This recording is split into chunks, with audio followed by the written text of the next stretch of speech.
Makiaria marĩ kaunti-inĩ ya Naikuru, atongoria a gĩkundi kĩa ethari ngũĩ nĩ maikĩtie rĩtana kũrĩ mũtongoria wa hau kabere wa bũrũri Uhuru Kenyatta, makĩmũria gwĩthema kũhakwo ndoro nĩ ateti eyendi na matarĩ na mĩrũgamo mĩrũngĩrĩru ĩgiĩ bũrũri.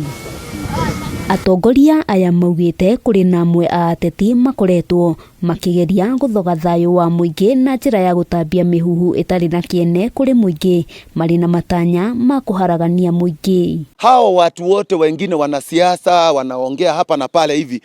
Polisi wana mamlaka ya kutosha kutoka kikatiba kuweza kumurinda rais wetu mstaafu Uhuru Muigai Kenyatta, ili jina hilo likuwe ni kielelezo hata kwa watoto wetu. Hamwe noguo atongoria ya morĩtie ateti kũhe Uhuru Kenyatta gĩtĩo kĩrĩa kĩmwagĩrĩire, makiuga arĩ na itemi inene rĩa gũcokanĩrĩria a Kenya na oho kũhunjia thayũ kũrĩ mũingĩ. Miundo misingi ile uwekewa marais wale wengine yote awekewe kama rais mstaafu, atembee kama rais mstaafu. Tunataka tuone akitembea huku na magari yake kama marais wale wengine, na tunamheshimu kila mahali akiwa rais mstaafu. Ona gũkĩrĩ ũguo morĩtie ateti kũnyitanĩra na kũrutithania wĩra marĩ hamwe nĩguo gũtigĩrĩra nĩ mahingia ciĩranĩro iria merĩire mũingĩ cia ũthii wa na mbere. Sababu wengine ni kukuja tu kuharibu nchi, na ikiendelea hivyo kwa mpangilio kutakuwa sawa mwaka ingine tunakuja.